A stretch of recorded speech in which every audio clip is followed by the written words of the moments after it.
Bienvenidos a Bonita Radio. Esto no es un cuento, esta es la verdad. Breves segundos, la periodista Carmen Enita Acevedo estará con ustedes. Bonita Radio está disponible en Facebook, Instagram, X, Spotify, YouTube, iVoox y iTunes. Agradecemos a nuestros auspiciadores. Vanilla Gift Card, Vega Coop, de tu lado siempre. y Buen Vecino Café. Nuestras transmisiones son viables también gracias al apoyo de ustedes. Pueden enviar sus donativos accediendo a bonitaradio.net.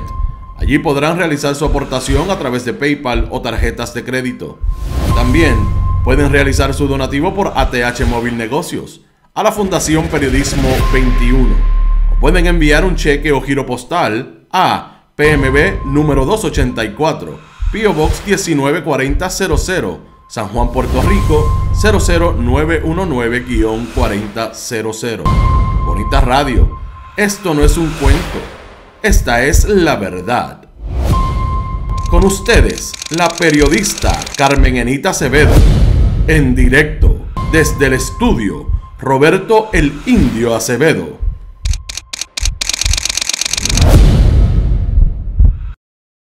Muy buenos días, Puerto Rico y el mundo. A las 8:06 de la mañana, Bonita Radio se enciende para conversar con ustedes sobre ustedes y de lo que tienen derecho a saber. Esta mañana con informaciones que van desde lo que está ocurriendo a nivel judicial con esa sentencia a la persona que resultó convicta por la muerte en un homicidio negligente a través de un vehículo de motor en estado de embriaguez. Mayra Nevares y la sentencia de 15 años de arresto domiciliario. Lo que está ocurriendo en el orden del Instituto de Cultura, que no es el instituto, no es solamente el director ejecutivo. Y quiero traerlo con puntualidad porque recibí un comunicado, una carta que le envió el sindicato al director ejecutivo, Carlos Ruiz Cortés, sobre todo lo que está pasando y la amenaza que hay sobre esa institución de parte de Tomás Rivera Chats y la legislatura de Puerto Rico. Vamos a hablar también de la Parguera y vamos a entrevistar a Pedro Cardona Roy sobre qué significa realmente que el cuerpo de ingenieros se haya retirado de ese memorando de entendimiento con el Departamento de Recursos Naturales y Ambientales, Gobierno de Puerto Rico. Todo lo que significa la estrategia de Donald Trump desde el punto de vista de enviar todas las órdenes ejecutivas más problemáticas y más conflictivas y las que eliminan derechos. ¿Dónde está Jennifer González con relación a eso? Todo aquí se atraviesa desde la inmigración hasta los recursos, la protección de los recursos naturales. Porque en efecto Jennifer González está siguiendo la estrategia o por lo menos la agenda Trump en el 2025. Y hay que redondear con lo que dijo ayer, y me parece que aquí es que viene el análisis cruzado interesante, con lo que dijo ayer que le es importante a ella con relación a Joseph González y cómo lo trae desde el orden federal, lo que parecería una vez más lo que siempre ha hecho el Partido Nuevo Progresista y en algún momento el Partido Popular, que es federalizar las agencias de ley y orden, y en este caso va a tono con las políticas de Donald Trump. Precisamente, y vamos a entrar sobre eso. Antes de eso, hablo con ustedes y sé que vi por ahí a mi amiga Florence Ramos, que llegó primero que todo el mundo. Está súper activa.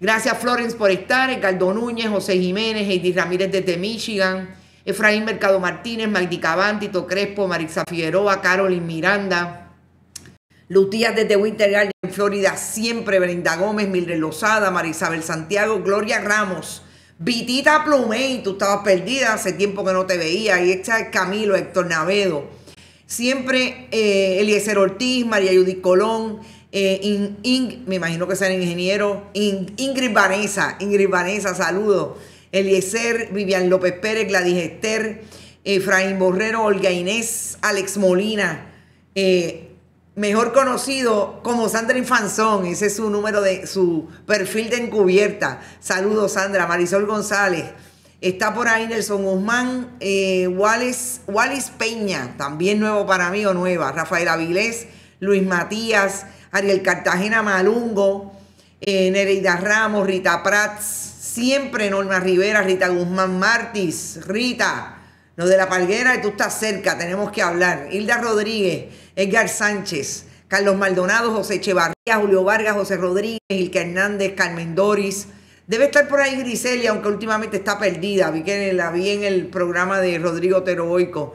Maite Vélez, también está Daniel Ocasio, Irving Maldonado, Teres Rodríguez Oyola y Miriam Mubarak. Qué bueno que están, importante. Hoy tenemos una meta, hoy es el último día del mes. Siempre que se acercan los últimos días se nos cierra la posibilidad de acceder a los donativos y recuerden que lo pueden hacer por aquí a través del chat de Bonita Radio en YouTube. Siempre que estemos en vivo, importante, y tenemos una meta hoy para ver si podemos superar, mire, aunque sea por $1, superar lo que hicimos la vez pasada con todo lo que tiene que ver la monetización es súper importante. Gracias por todo eso.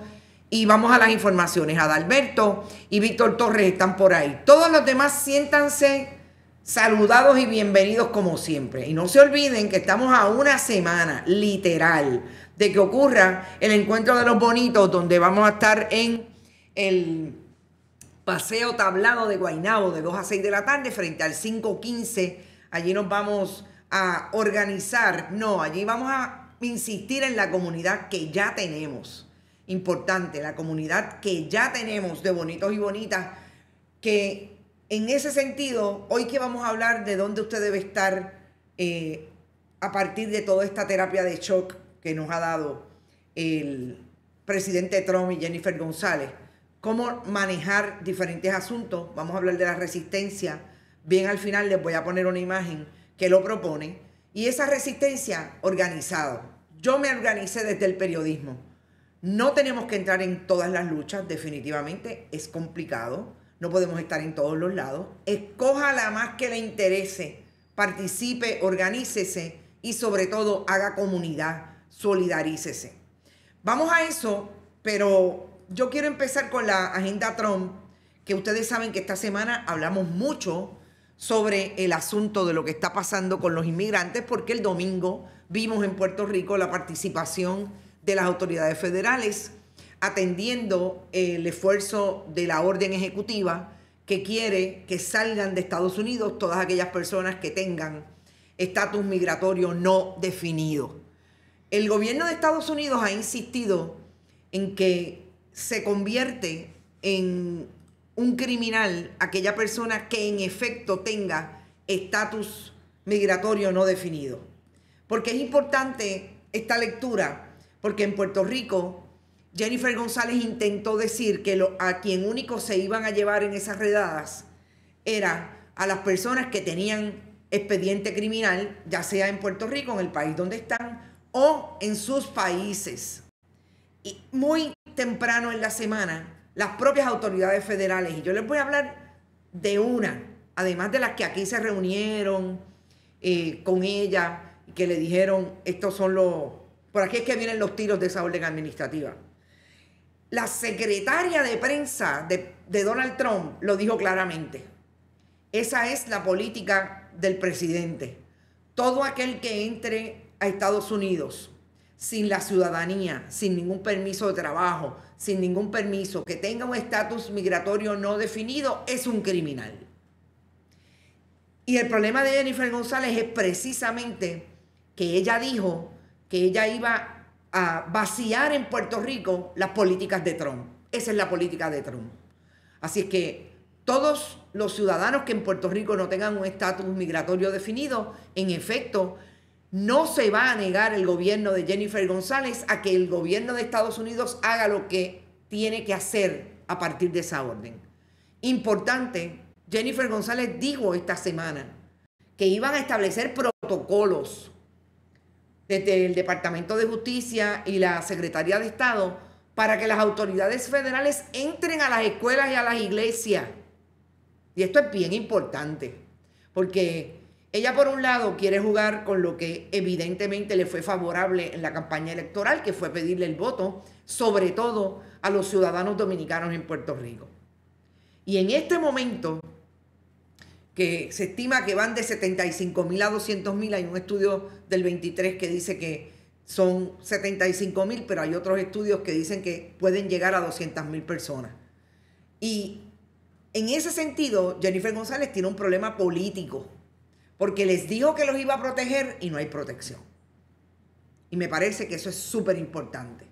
Jennifer González va a hacer lo que Trump le diga que tiene que hacer. Y en ese esfuerzo está todo lo que pasó.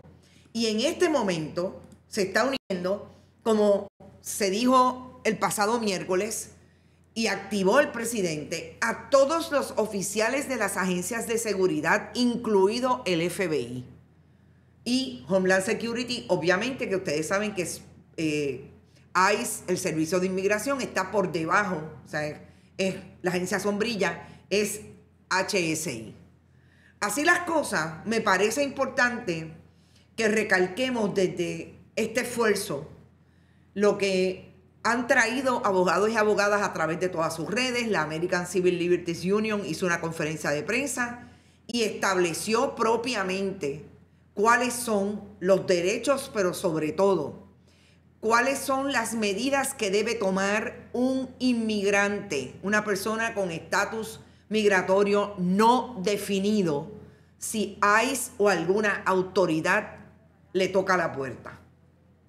Y esta me parece que es una de las más claras, y la quise traer hoy, al término de una semana en que, como dicen mis amigos dominicanos, sobre todo en este momento, que vaciaron las calles de Villa Palmera, que vaciaron las calles de Barrio Obrero, que vaciaron las calles de Río Piedra, todos los lugares donde ellos se han concentrado mayoritariamente, precisamente por el temor que tienen de que haya una intervención que les provoque la pérdida de la libertad. Yo quiero aquí señalar, para concluir este tema, que no estamos hablando solamente de personas dominicanas que tienen un estatus migratorio no definido. Es que lo que están haciendo las autoridades federales se conoce en inglés como profiling. Como yo soy negra, mire, yo estoy esperando que alguien me pare en la calle. Como yo soy negra, pues ellos entenderían que yo soy dominicana. Y así están parando a la gente en Puerto Rico y en Estados Unidos. Para después pedirle disculpas porque en efecto se dan cuenta y podemos probar en su momento que somos ciudadanos de Estados Unidos por virtud de una ley como la ley Jones. Tenemos una ciudadanía estatutaria y nosotros no somos el blanco de ellos. Pero ese profiling nos puede afectar a cualquiera. Así que yo creo que es importante que todo el mundo esté bien claro que esto empezó la semana pasada y no va a terminar. Hay diferentes movidas legales, incluso en Estados Unidos, para atacar todo esto. Sabemos que a nivel de la ciudadanía por nacimiento, lo que quiere hacer con la enmienda 14 el presidente Trump también está cuestionado ante los tribunales, pero en lo que eso ocurre y los tribunales que están llenos de esas mentalidades de supremacía blanca y republicanos, como Jennifer González, pues tenemos que tener mucha precaución y me parece que tomar las debidas medidas según recomiendan los abogados y las organizaciones como la ACLU es importante. Nosotros vamos a entrevistar, esperamos la semana que viene, el martes, a la presidenta de la ACLU o a Fermín Arraiza, que es uno de los abogados de la organización en Puerto Rico, sobre este asunto, porque lo que me dicen es que no se va a quedar callada la ACLU y que, como en otras ocasiones, va a ir para encima y va a cuestionar la violación de derechos civiles que se está dando y de derechos humanos en Estados Unidos y en Puerto Rico con relación a este tema. Y Puerto Rico es importante para la ACLU. Y si no se los había dicho antes, se los digo, me enorgullece decir que el presidente de la ACLU, Antonio Romero, es uno de mis grandes amigos, a quien conozco desde que trabaja en las organizaciones sin fines de lucro, como la Fundación Ford, con quien tengo una gran amistad y que sé que está comprometido con el tema.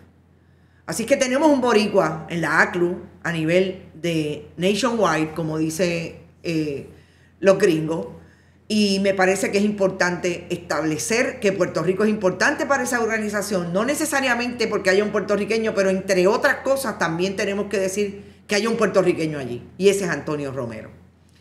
Vamos a un tema que yo sé que va a despertar pasiones, pero que lo tengo que tocar definitivamente. Y antes de eso, gracias Miriam Mubarak por tu aportación y a Raymond Ortiz por su aportación. No saben cuánto les agradezco. Vamos a llegar a la meta. Alguien más que donó, Raymond Ortiz, Miriam Mubarak, ya lo dije, Carolyn Miranda, gracias, y Edwin Alejandro. Gracias por eso, de verdad. Bueno. Gente, vamos al tema. Irving Maldonado, como siempre, gracias por tu aportación. Vamos al tema de esta sentencia en el caso de la muerte por homicidio negligente de Justin Santos de Landa, el que es hermano de el reggaetonero Arcángel. En este momento, ayer, se complejizó el tema que nosotros tantas veces hemos tratado de traer con mucha ecuanimidad y que definitivamente lo que he prometido lo voy a cumplir pronto, que es traer a una persona especialista en este tema y que podamos hablar de lo que es la justicia restaurativa. Lo que provoca en la discusión que la jueza Wanda Cruz Ayala haya sentenciado a 15 años de arresto domiciliario a Mayra Nevares, una mujer que en efecto tenía 0.29 de alcohol en la sangre, cuando fue la responsable de este accidente, venía conduciendo en contra del tránsito, impactó el vehículo Can-Am que este joven conducía. Estaba de vacaciones en Puerto Rico en aquel momento. Iba de pasajero, un amigo suyo. El pasajero resultó herido grave, pero se está recuperando, no creo. Esto fue en el 2021, pero no creo. Perdón, déjenme verificar, pero creo que fue un poco más cerca del 2000. Bueno, realmente lo más importante de esta situación es que ayer, sí, definitivamente fue en el 2021, duró 4 años el caso en el tribunal, se empezó a traer el tema de hasta dónde la jueza había cometido lo que puede ser un abuso de la discreción, imponiendo esta sentencia. Yo quiero empezar por hablar de Wanda Cruz Ayala porque la conozco profesionalmente. No es mi amiga, tenemos una relación cordial, porque conozco a Wanda Cruz Ayala desde que empezó en la Sociedad de Asistencia Legal.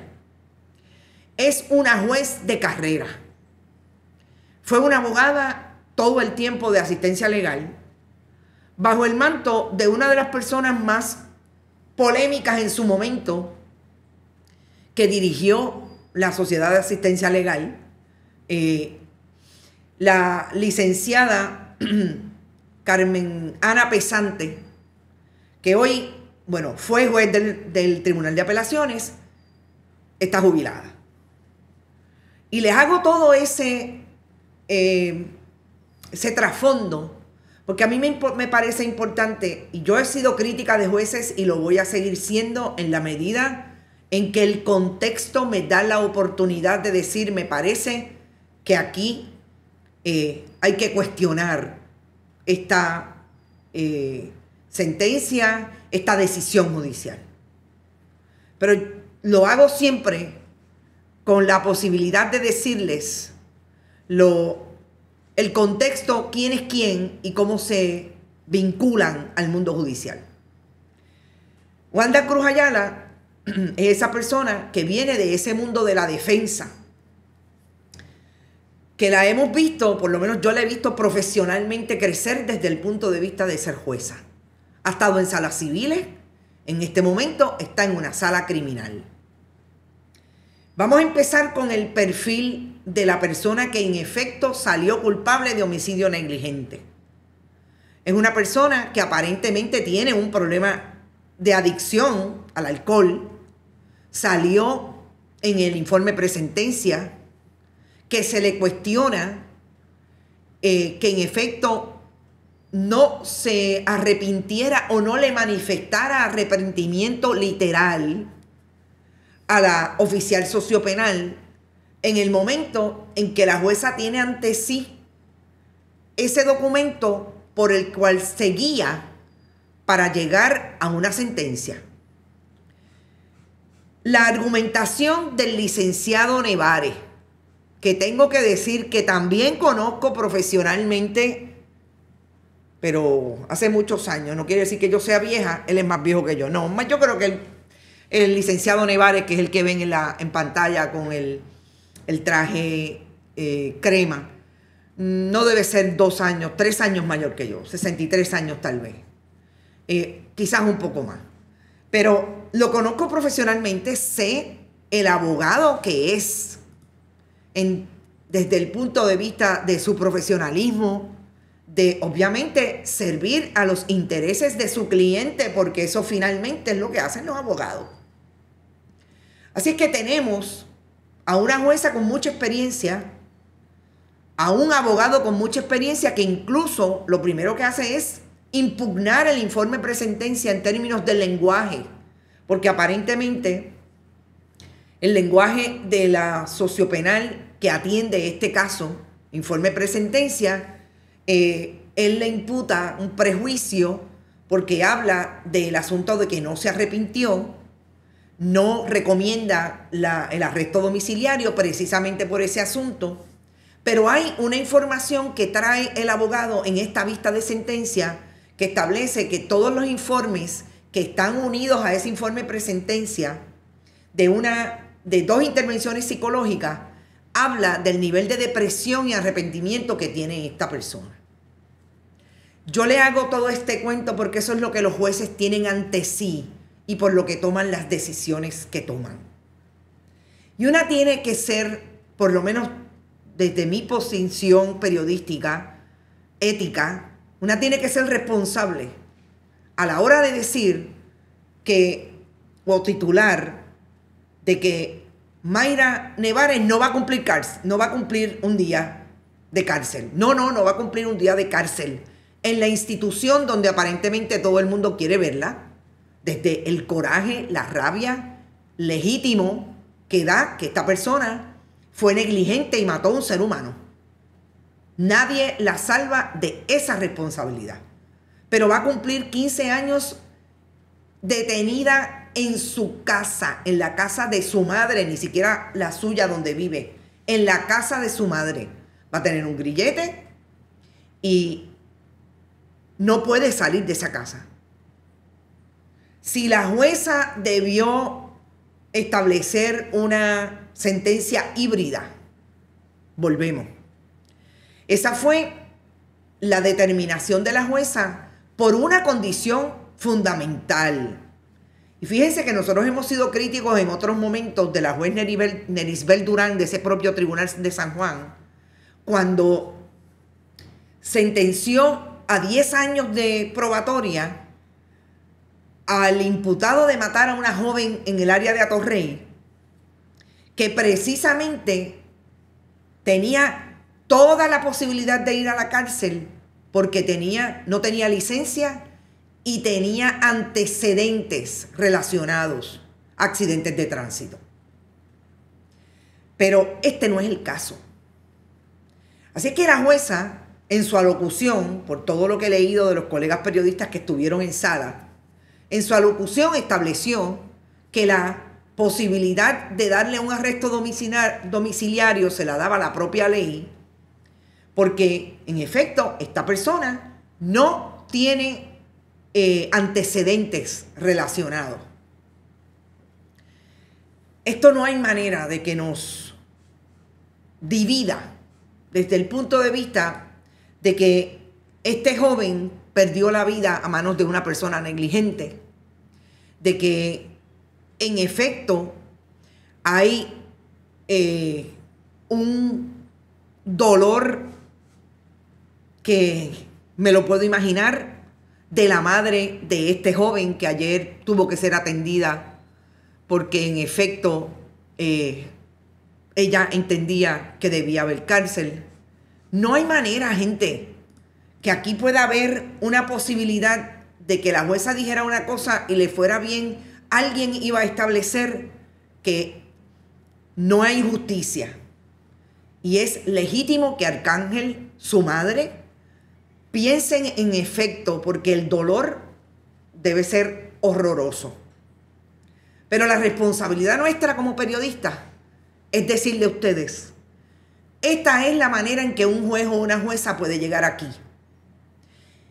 La fiscalía entiende que la jueza abusó de su discreción porque la ley no le da la oportunidad de que no haya reclusión. Eso va a ser analizado y hay una apelación pendiente porque la van a radicar y veremos en términos del derecho lo que se establece.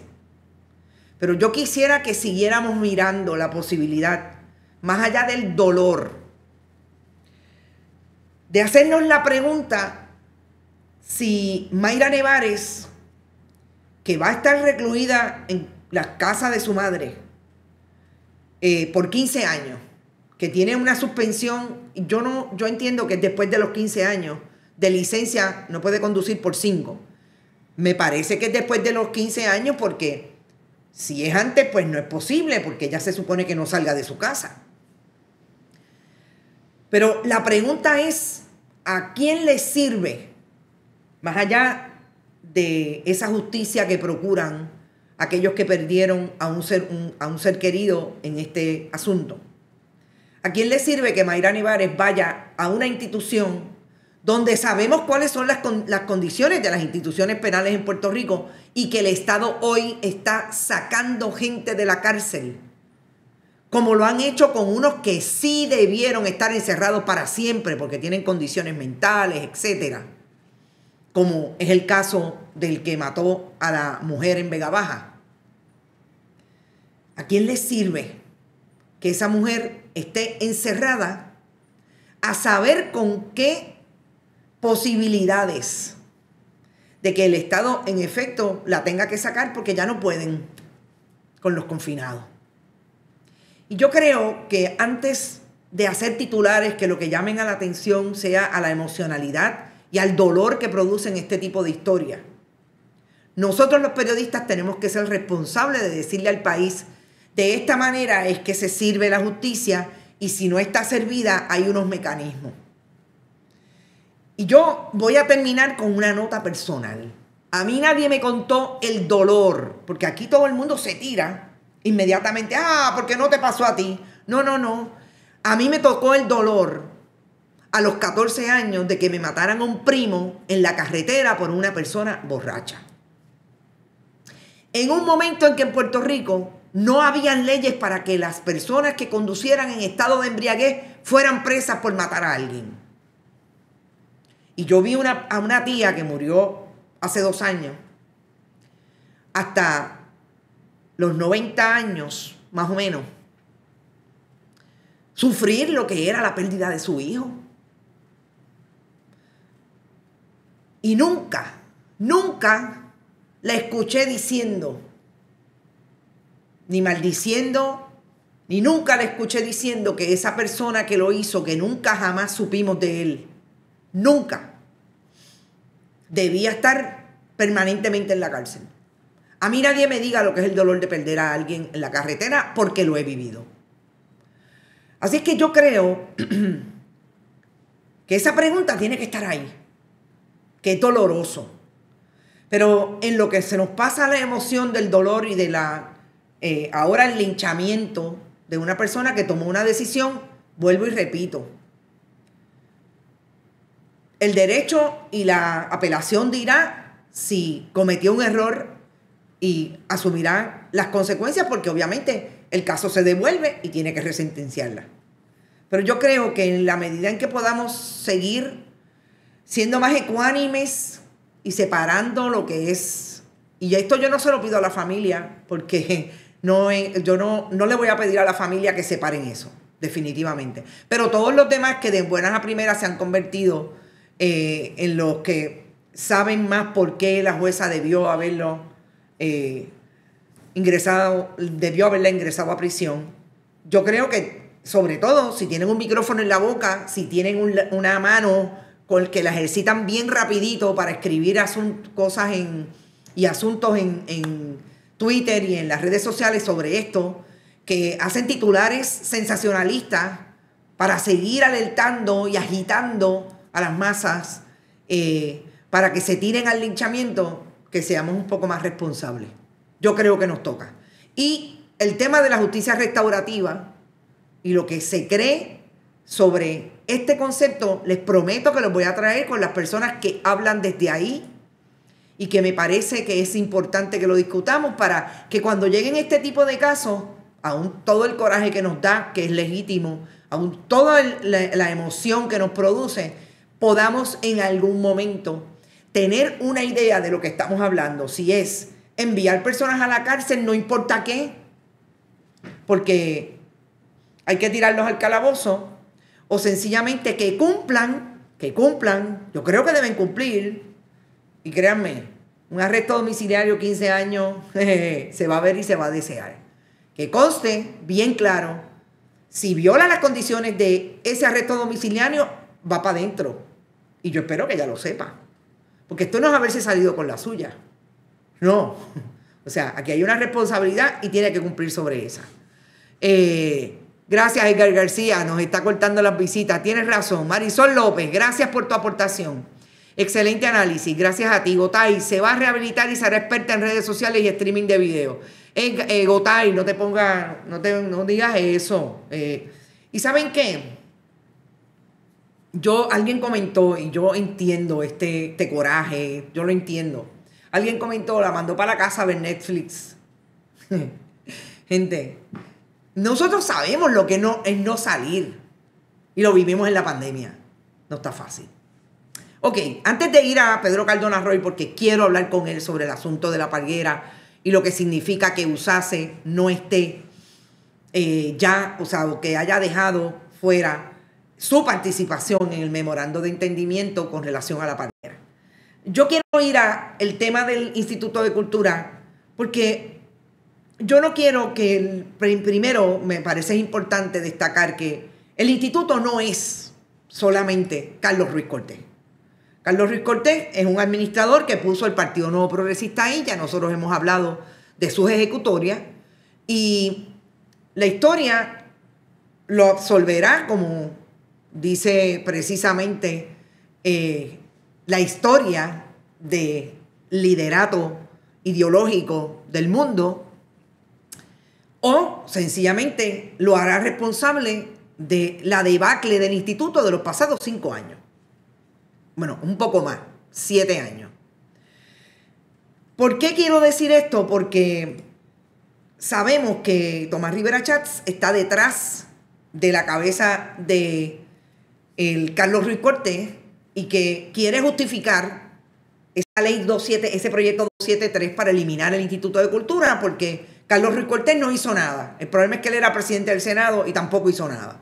Con lo que se sabía y los diferentes movimientos de protección al patrimonio, etcétera, han denunciado qué pasa con el instituto desde que Ricardo Rosselló Nevares llegó a la fortaleza. Ni lo hizo Carlos Ruiz Cortés, ni lo hizo Tomás Rivera Chats.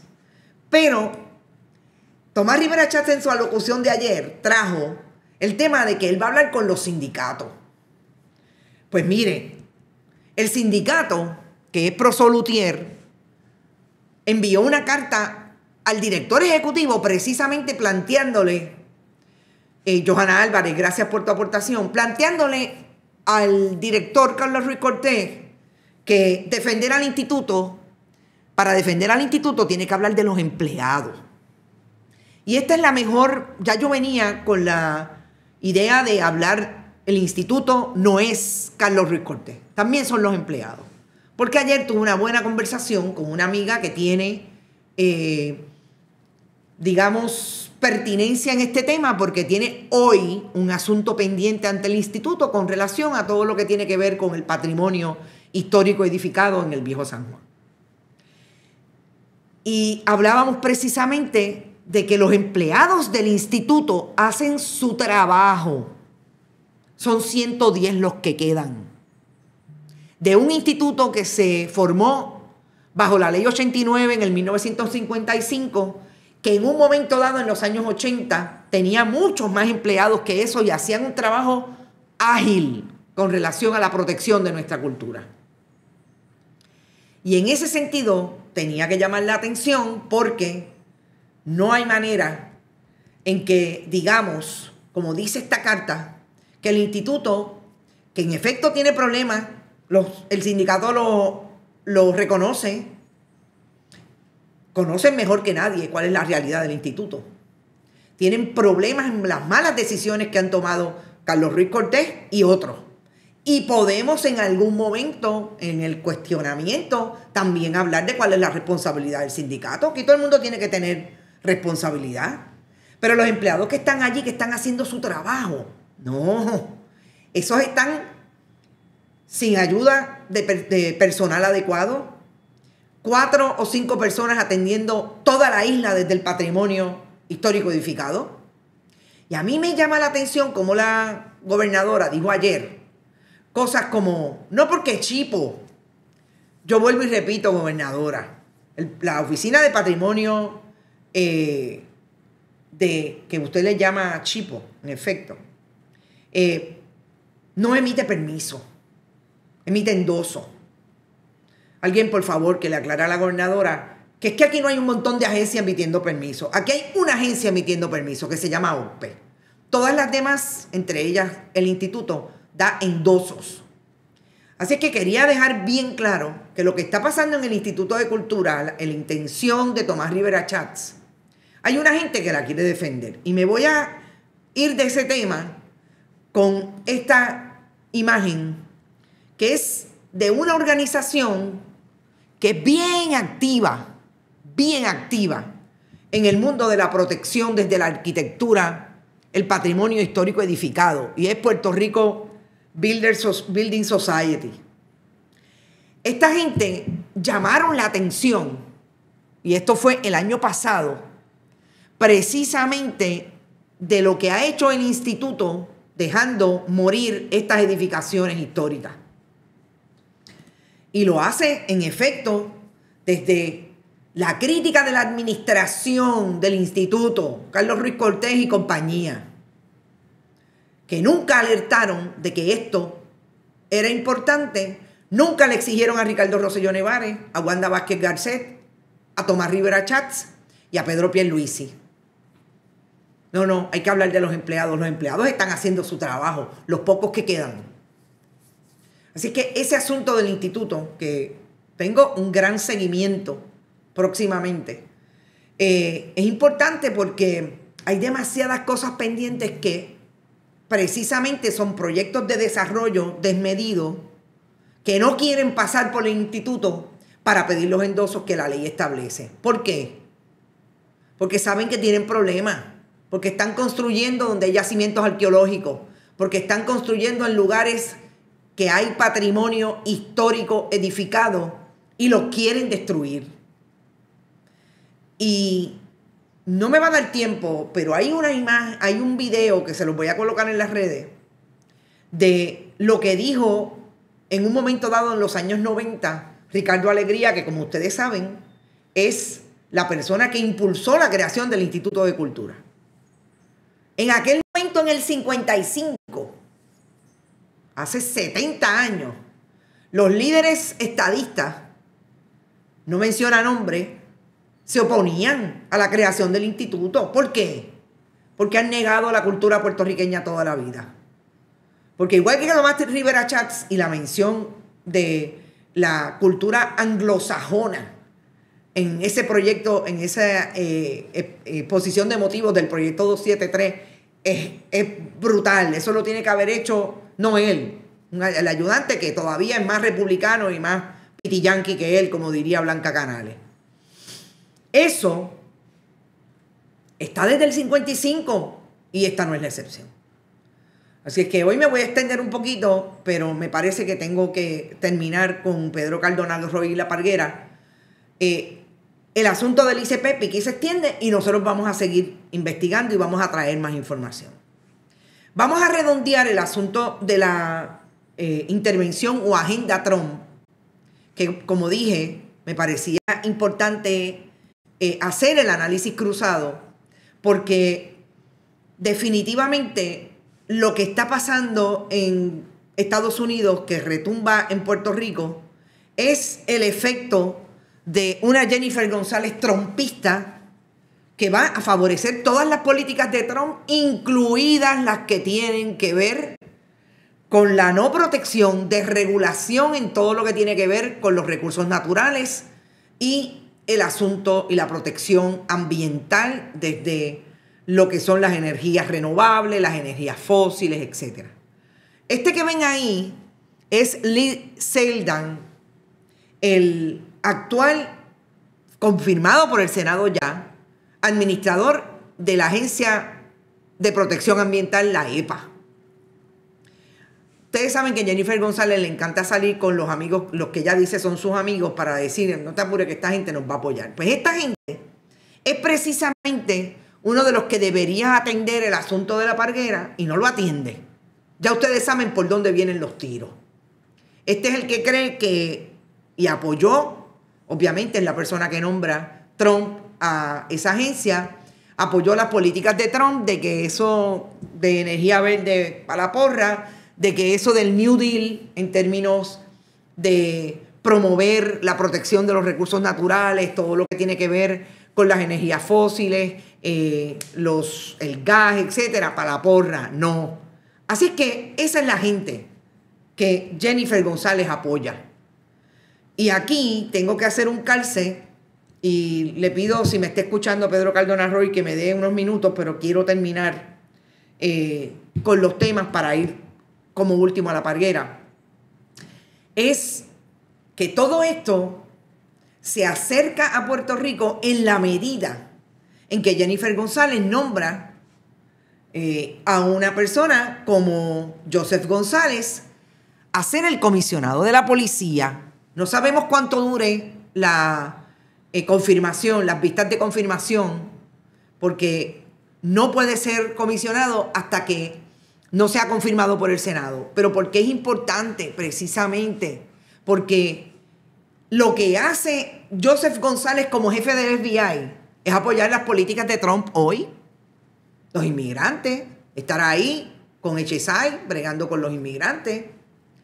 Y todas las políticas de ese gobierno, que no sé si se fue precisamente porque sabe que se va a poner bien dura la cosa allí, pero teniendo una jefa trumpista como Jennifer González, él va a hacer lo que Jennifer González le diga. Y ustedes pueden estar seguros que Joseph González, y segura, va a tener que ir a la legislatura de Puerto Rico a decir que está de acuerdo con lo que quiere hacer Pichi Torres Zamora, de que todo aquel que proteste en la calle hay que criminalizar su protesta y debe ir preso porque no puede protestar en la calle e impedir el tráfico. Así nos ponen a pelear unos con otros. A la gente que quiere llegar temprano al trabajo, pero como se encontró con una protesta, le quiere pasar por encima al que proteste. Y en ese sentido es lo importante de esto. Yo quiero que ustedes escuchen lo que dijo ayer Jennifer González cuando habló del nombramiento de Joseph González. Importante lo que dijo a la pregunta de esa jurisdicción y cómo compite con la jurisdicción de Puerto Rico, con las políticas, la Constitución de Puerto Rico, pero sobre todo con aquello que tiene que ver con la corrupción. Vamos a escucharla y regresamos al análisis. Directora de Homeland Security, digo, no somos amigos, somos profesionales, pero desconozco a cuáles son las referencias. Aparte, yo no estoy pendiente a los chismes. Yo quiero que la gente sepa que yo no vengo aquí a ser gobernadora para bregar con chismes de nadie, ni expectativas de nadie. Aquí tenemos, el pueblo de Puerto Rico escogió un nuevo gobierno y tenemos unos funcionarios de primer orden, ¿verdad? Y yo creo que ambos son profesionales y cada cual tendrá, ¿verdad?, a su haber. Pero yo dije que iban a haber cambios en la pasada primaria y dije que iban a haber cambios en los funcionarios de gabinete.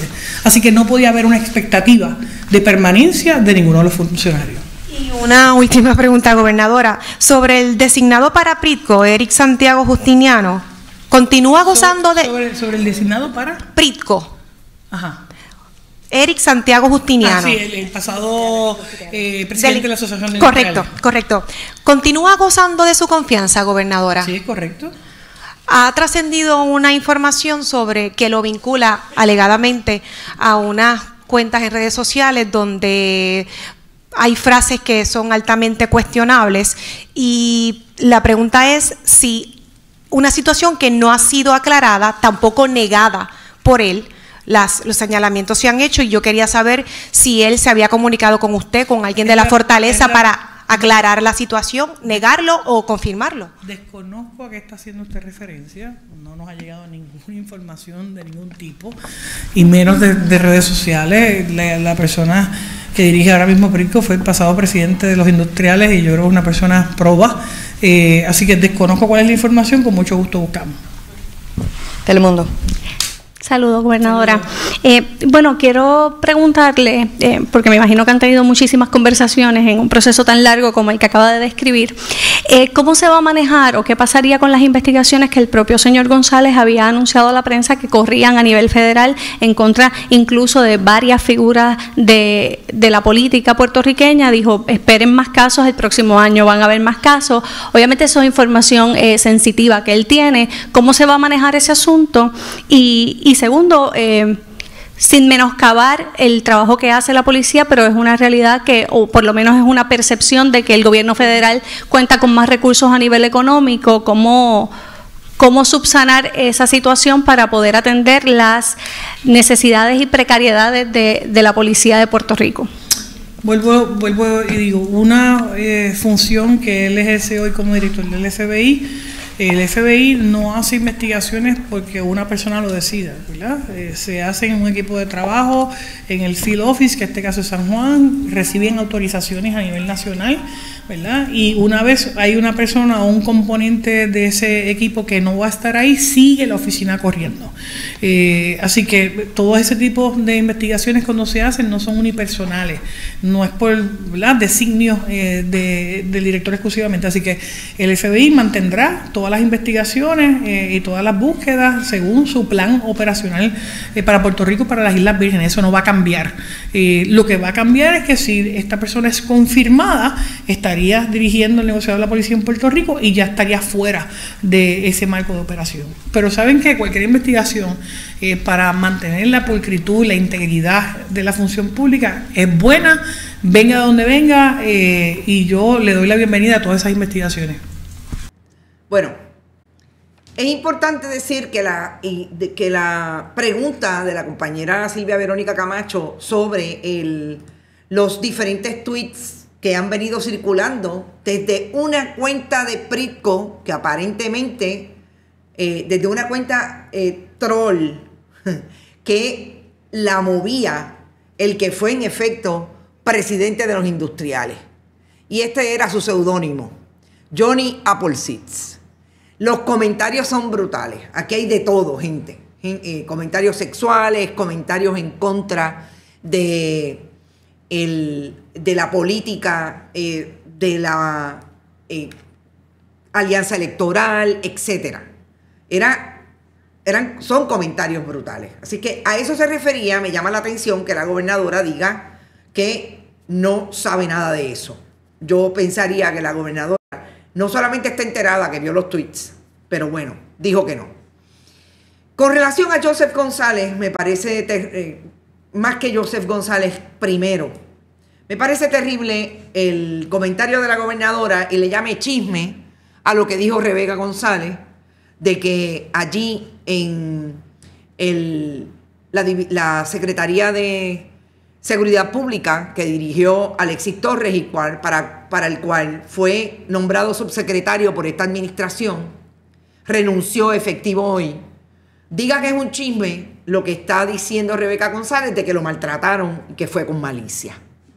Porque si alguien instauró la cultura del chisme en la política puertorriqueña, ha sido Jennifer González, con la maripilización de su campaña primero y más tarde del gobierno de Puerto Rico. Esa es la cultura del entretenimiento, del chisme, de participar de los programas de chisme, de participar del discurso y la promoción de lo menos serio en la política puertorriqueña, por un lado.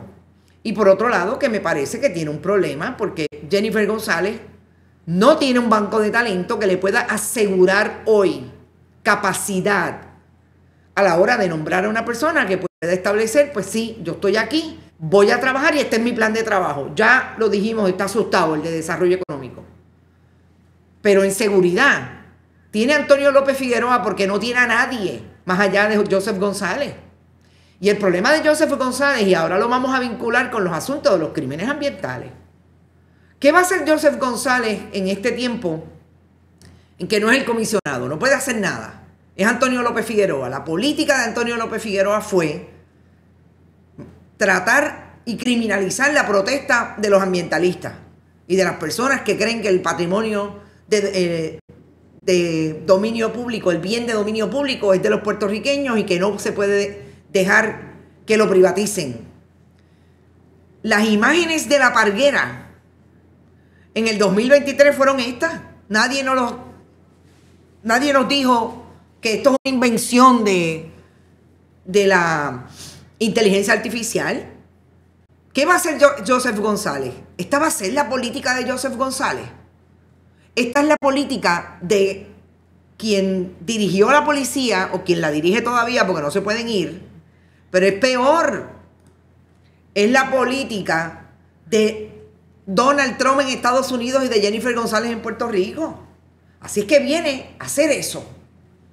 Porque a eso vinieron, a perseguir a los inmigrantes con estatus migratorio no definido y a perseguir a aquellos que creen que deben defender.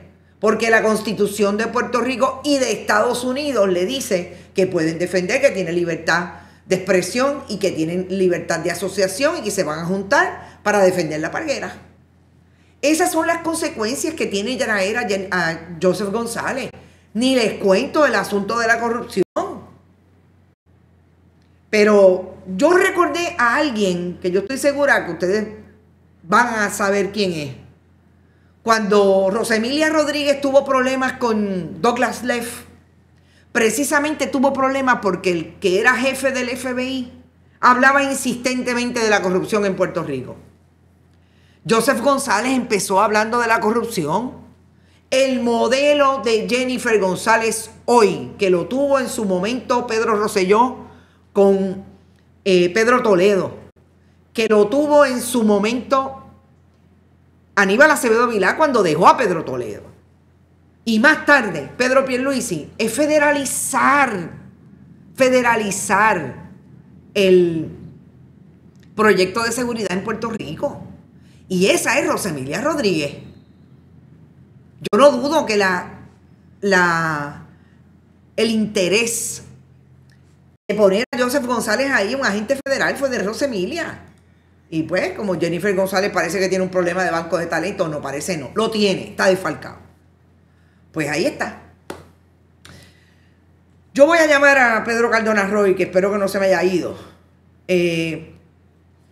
Porque tiene que ver con la Parguera igualmente. Fíjense cómo vamos a hablar del cuerpo de ingenieros. Hoy sale una información que establece que el cuerpo de ingenieros, que en efecto tenía un memorando de entendimiento con el gobierno de Puerto Rico desde 1978 para regularizar todo lo que pasaba en la Parguera, cuando habían casas bote. Por eso es que quiero hablar con Pedro, para que se lo diga a una persona que conoce bien el tracto, pero nosotros queremos darle mayor fortaleza a la información viniendo de un experto como él. En efecto, ese memorando de entendimiento se trató de establecer y ejecutar un plan para que aquello se convirtiera en un área de recreación, más allá de tener eliminadas las casas botes, se eliminaron, más allá de tener las casas instaladas en el bien de dominio público. Ni el gobierno de Estados Unidos hizo algo, ni el gobierno de Puerto Rico. Estamos claros. Pero ahora se alejan, dice el gobierno de Estados Unidos que no, que se va de ese memorando. ¿Qué supone eso? Yo creo que es lo más importante, a la luz de que nosotros tenemos una orden administrativa del Departamento de Recursos Naturales y una política de Jennifer González como trompista que no va a proteger los bienes de dominio público, pero sobre todo porque allí viven sus suegros y ella trajo como su primer proyecto un proyecto de ley para provocar que lo que se dé en la Parguera sean concesiones para que todo el mundo pueda hacer lo que quiera en ese espacio, que pague una mensualidad o determinada, como sea el canon, determinada cifra por esa concesión, y aquí paz y en el cielo gloria, y allí se puede quedar todo el mundo. Es importante establecer que por eso me parece urgente que veamos cómo se tranza y cómo se trafica con el nivel del poder, trayendo a un empleado federal a que vele por esa política, si se convierte en política pública, y finalmente que las autoridades federales que tienen jurisdicción sobre el asunto se vayan, no se vayan, y con la administración Trump no pase nada. Así que por eso quisiera, y lo tengo en línea telefónica, hablar con Pedro Cardona Roy y que él nos diga cómo ve el asunto del memorando. Pedro Cardona Roy, bienvenido como siempre a Bonita Radio. Buenos días, Carmen Enid, un placer estar contigo y buenos días a la audiencia. Bueno, yo quiero empezar, Pedro, porque yo les di un breve resumen a la audiencia sobre lo que significa que se vaya el cuerpo de ingenieros de esa relación con el memorando. Me parece que tú tienes una explicación que se ajusta, pero quisiera que fuera por voz tuya. Obviamente el cuerpo de ingenieros tiene jurisdicción sobre las aguas navegables.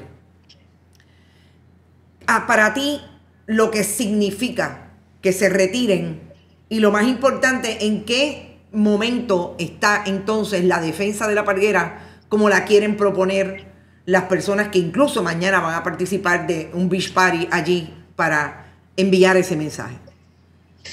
Mira, yo creo que por un lado nosotros tenemos un acuerdo que se firmó en el año 78 y que no cumplieron las partes. Ese acuerdo tenía, entre otras cosas, unas responsabilidades de rendir unos informes, de hacer una serie de acciones para cumplir con lo dispuesto en ese acuerdo. El cuerpo de ingenieros cumple parcialmente con ellas cuando remueve las casas bote a partir del año 78. Sin embargo, de ahí en adelante, el seguimiento y el cumplimiento con ese acuerdo no se dio. ¿Qué pasa? Que uno tiene que ver que este ha sido un asunto difícil de manejar. Llevamos 47 años en este tajo.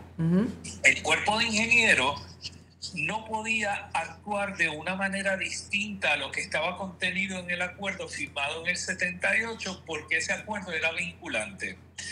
Y por lo tanto no podía actuar de ninguna manera que fuera distinta a lo que establecía ahí, que era comunicarse con el Departamento de Recursos Naturales, presentar una serie de denuncias, y entonces el procedimiento era uno torpe y lento cuando se daban los incumplimientos. Partimos de la premisa que en el año 78 había una buena voluntad y una intención de llevar a cumplimiento este asunto. ¿Qué es lo que envuelve? Para que la gente también entienda qué era lo que decía ese acuerdo del año 78. Exacto. Decía que habían unas estructuras que estaban ubicadas dentro de aguas navegables. Entiéndase que todo lo que se moja e incluso los mangles son parte de las aguas navegables, según la definición que le da el cuerpo de ingenieros y que reconoce tanto la ley Foraker como la ley Jones. En esas áreas hay una jurisdicción compartida entre el cuerpo de ingenieros y el gobierno de Puerto Rico. Y en base a eso es que establecen en el año 78 que estas estructuras no pueden estar donde están. Y encaminan la firma de este acuerdo que disponía que en 12 años había que eliminar las casas. Eso no sucedió. El cuerpo de ingenieros hace 2 días, ¿verdad?, comunica. Yo no he tenido la oportunidad de ver la comunicación. O sea, yo estoy hablando de algo que surge de comentarios y eso siempre me es incómodo, claro. Pero me interesaría mucho leer el texto para ver exactamente qué es lo que dice el cuerpo de ingenieros. Yo infiero que ese texto debe estar liderando al cuerpo de ingenieros para poder actuar de una manera más asertiva y procurar el cumplimiento con el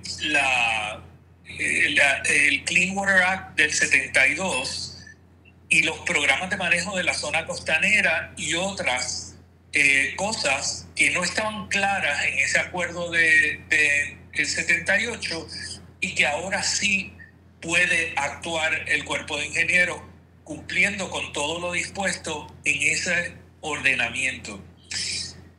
Creo que si hay una amenaza grande a los bienes de dominio público en el caso de la Parguera, porque se vuelve a levantar una duda en cuanto a dónde está ese dominio público, cómo se defiende, esas casas se pueden reconocer como se intentó en los años 90 a través de un grandfather clause o no.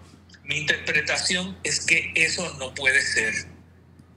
Que aquí, previo al año, al Tratado de París, en el año 1898, ya el pueblo de Puerto Rico había recibido los bienes de dominio público y además había una ley de puertos, de aguas y puertos, que también reafirmaba la naturaleza de ese dominio público.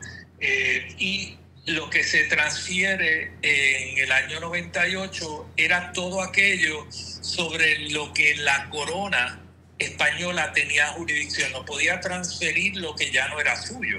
Claro. Pedro, yo tengo un documento que sé que tú has hablado sobre él y me parece que es importante que lo traigamos. Es precisamente cuando Pedro Gelabert le dijo al cuerpo de ingenieros, a través de una intervención que quería hacer entonces John Hall, que era el jefe del cuerpo de ingenieros en su momento, 1996, sobre todo el asunto del grandfather clause.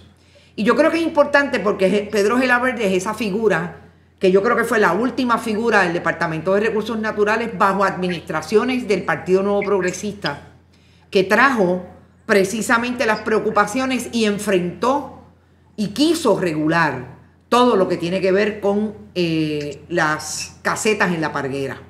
¿Tú nos puedes explicar en efecto cuál es la importancia de esta posición de Pedro Gelabert en aquel momento como secretario del departamento? Sí, y es súper importante lo que tú traes, ¿verdad? Pedro Gelabert se enfrenta al cuerpo de ingenieros y le dice: oye, ustedes están interpretando que aquí existe un grandfather clause que se puede aplicar para reconocer el que las estructuras ya llevan varios años en este lugar.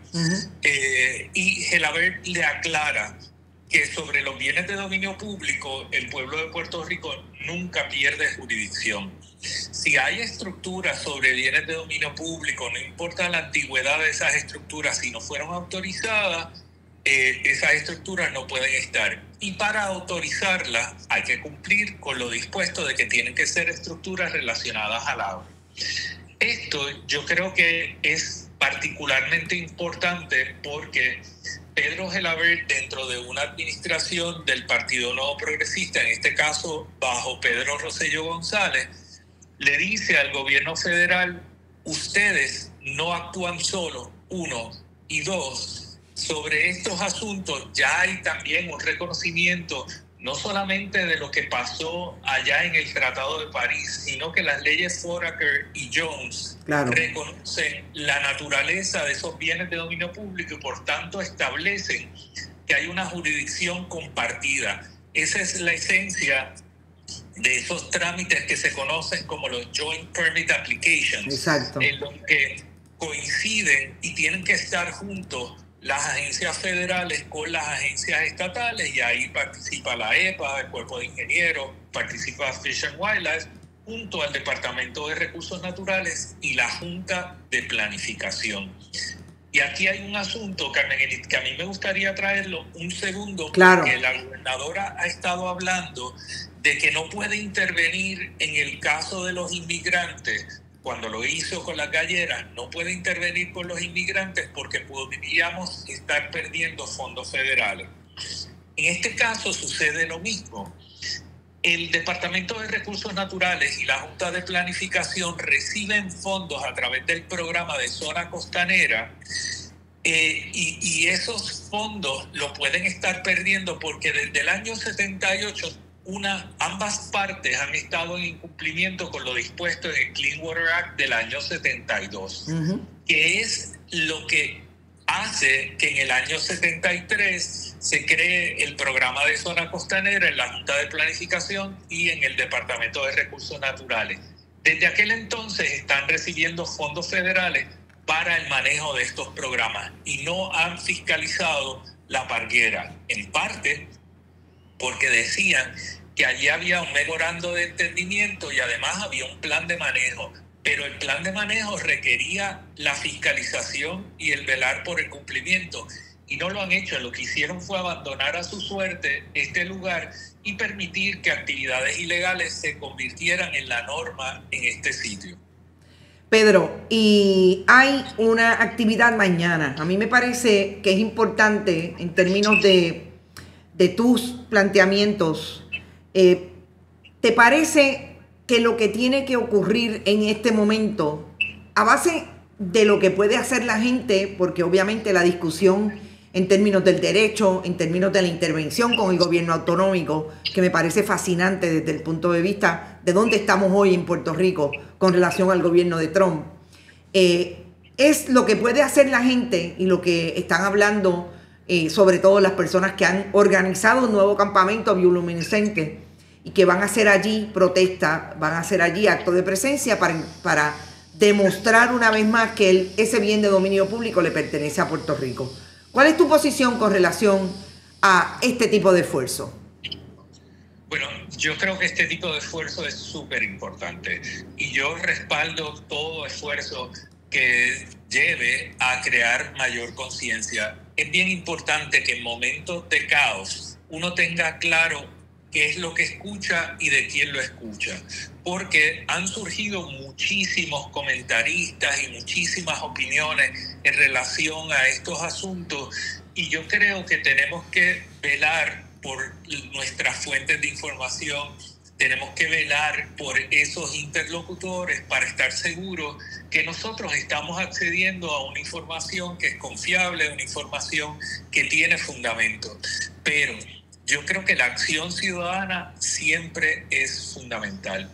Y aquí hay unos bienes de dominio público que claramente han estado amenazados y lo hemos visto desde la entrada de la administración de la señora Jennifer González el 2 de enero, cómo se han suscitado una serie de eventos que han puesto en entredicho, bien sea por ella o por Johnny Méndez en el caso del proyecto de la Cámara 25, que amenazan contra la naturaleza de esos bienes que nos pertenecen a todos y todas. Puerto Rico está bien claro en cuanto a esa titularidad y en cuanto a ese sentido de pertenencia. Lo que tenemos es que defender esto en los foros correspondientes y también manifestar y expresar nuestra indignación ante esto. Y además, una última cosa, conocer la naturaleza de estos lugares, porque no es lo mismo que te lo cuenten a que tú vayas allí y tú veas dónde está el mangle, dónde está el agua, cuál es la condición de inaccesibilidad a esos bienes de dominio público y la característica que tienen estas casas. Desde siempre estaba prohibido, y de hecho el plan de manejo así lo establece, que no pueden haber verjas, y usted va allí y usted va a ver tapias, usted va a ver verjas por todos lados. Exacto.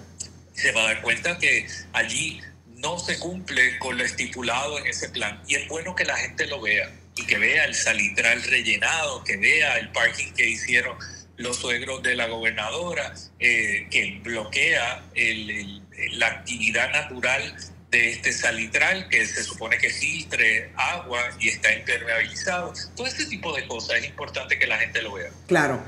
Pedro, agradecida como siempre de tu aportación en conocimiento y de tu disponibilidad para Con Bonita Radio. Seguiremos hablando porque esto empieza ahora. Muchas gracias, Pedro. Siempre a la orden, buen día. Bueno, yo creo que no tengo mucho más que añadir. Es importante que todos y todas tengamos la capacidad, como dice Pedro, de manejar esta información. Fíjense que yo siempre digo que los puertorriqueños no perdemos la oportunidad para denunciar y pariciar. Yo creo que esa es un distintivo de nuestra idiosincrasia. Si nosotros, al igual que muchos otros caribeños y latinoamericanos, hacemos de una protesta una bulla. Va a poder hacerlo si va a ese beach party, pero obviamente va a estar atendiendo y va a estar mirando, va a estar siendo en efecto testigo de lo que se dice y lo que trae el periodismo independiente, sobre todo, de todo ese derecho al que tiene derecho, valga la redundancia, el pueblo de Puerto Rico. A través de la jurisprudencia, eso se deja en ese renglón. La protesta. En medio de la protesta, además de esa protesta, usted está siendo testigo de lo que en efecto ese derecho establece. Como dice Pedro, no es lo mismo que a usted le digan violaste la zona marítimo terrestre, a que usted lo vea y vea cómo están allí rellenadas las áreas de salitral, los pilotes hincados en el mar, construcciones y ampliaciones de huella, que usted lo vea. Cómo hay descargas sanitarias de algunas de esas casetas al mar. Así que creo que es importante que no evitemos el pánico, que no se paniquee, como dicen en mal español. Organícese. Y mañana hay una organización allí en ese beach party en La Parguera. Yo me voy, estuve bastante tiempo hoy, hora y 15 minutos. Me falta mucho. Tengo investigaciones pendientes, pero como les dije, sola, haciéndolo todo, está un poquito difícil, pero sé que voy a poder en este fin de semana traer una que me parece que es importante, que tiene mucho que ver con todo esto que estamos hablando. Las políticas de la administración de Jennifer González, en manos de Jennifer González desde el Ejecutivo, en manos de Tomás Rivera Chats desde el Legislativo, con su contraparte en la Cámara, Carlos Johnny Méndez, lo que significa para Puerto Rico, lo que significa que estén moviendo, en efecto, la política pública totalmente distinta a lo que ha pasado en el país, de protección de nuestra cultura, de protección de nuestros recursos naturales, de protección de los patrimonios del pueblo de Puerto Rico y sobre todo el afinque en una identidad puertorriqueña independientemente del estatus político que usted prefiera. Nos fuimos, gracias a todos los que compartieron de lo suyo con nosotros a través de este chat. Saben que también lo pueden hacer a través de bonitasradio.net, fundacionperiodismo21.com, PayPal y tarjetas de crédito. Pueden enviar cheques y giros postales a la dirección que Rodrigo Otero Boico siempre les trae después de este programa y al principio. Y sobre todo, Bonitas Radio ATH Móvil y Fundación Periodismo 21 ATH Móvil. Gracias por estar. Este fin de semana se torna interesante. Yo voy a estar trabajando mucho y también me cogeré un break. Espero que pueda ser el domingo. Recordemos, comparta todos nuestros contenidos. Sigamos diciendo que el periodismo independiente está donde están los oídos y los ojos del país. Gracias por estar. Buen fin de semana y nos vemos el lunes en otro Noticias con Café. Bienvenidos a Bonita Radio. Bonita Radio. Esto no es un cuento. Esta es la verdad. Este programa fue traído a ustedes por Cooperativa Seno Gandía, Solidez y Futuro. Y Vega Coop, de tu lado siempre. Y no olvide que puedes realizar sus donaciones a través de ATH Móvil en la sección de negocios como Fundación Periodismo 21. O puede acceder a nuestra página de internet bonitasradio.net y donar a través de PayPal o tarjetas de crédito. También puede enviar cheques o giros postales a nombre de la Fundación Periodismo Siglo XXI, PMB 284, P.O. Box 194000, San Juan, Puerto Rico 00919-4000. Bonita Radio, esto no es un cuento, esta es la verdad.